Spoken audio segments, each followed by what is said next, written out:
Well, thank you very much. I'm honored to be here today, and I want to begin by thanking Dr. Juha Wang and also Dr. Rob Wang for organizing this wonderful symposium on such an important topic.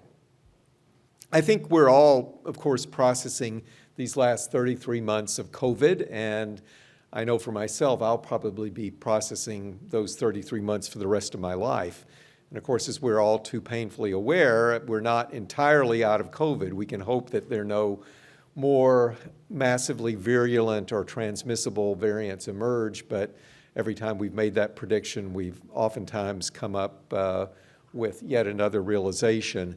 But there are a number of things, of course, looking back over the past 33 months that stand out.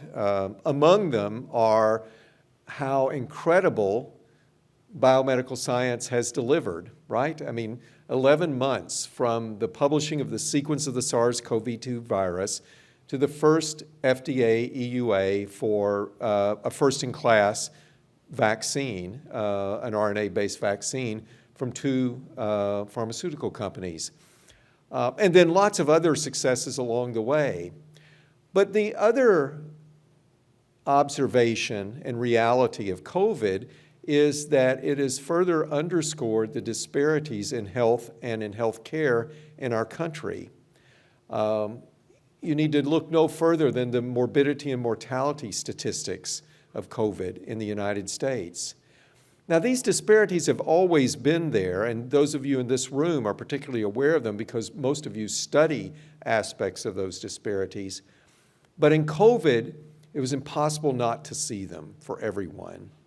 And I think that underscores even further the importance of having impact on health disparities and really reframing our mission and our role in academic medicine as, yes, for sure, to leverage this incredible biomedical revolution and to build the future of life sciences as we have a unique opportunity to do, but also to bring our skills and our knowledge to bear on breaking down these inequities in health and healthcare that exist in our country.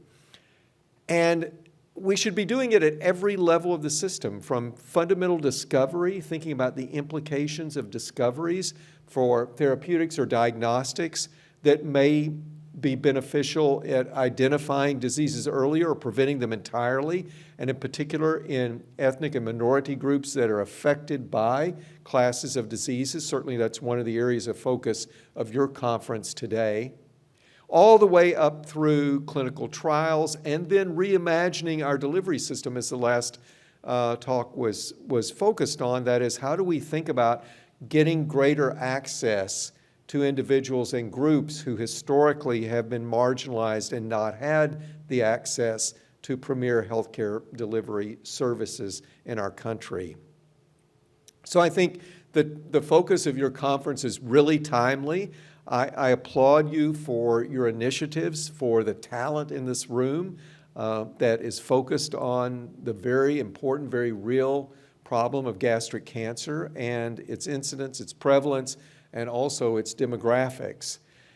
And I'm inherently an optimist, but I'm particularly optimistic coming out of COVID from what we've learned that we'll be able to translate some of that knowledge into advances, yes, in the biomedical science, but also advances in how we plan our science, implement our science, so that it too is contributing to breaking down inequities in health and healthcare. So thank you again. I apologize for having to jump in and jump out, but now that we're back in person, which is wonderful to see people in person, my schedule is a lot about jumping here and jumping there, which is wonderful to be able to do that again. But enjoy your time here. For those of you who are visiting Stanford, we hope you enjoy this beautiful campus, and we thank you for sharing your knowledge with us. Thank you.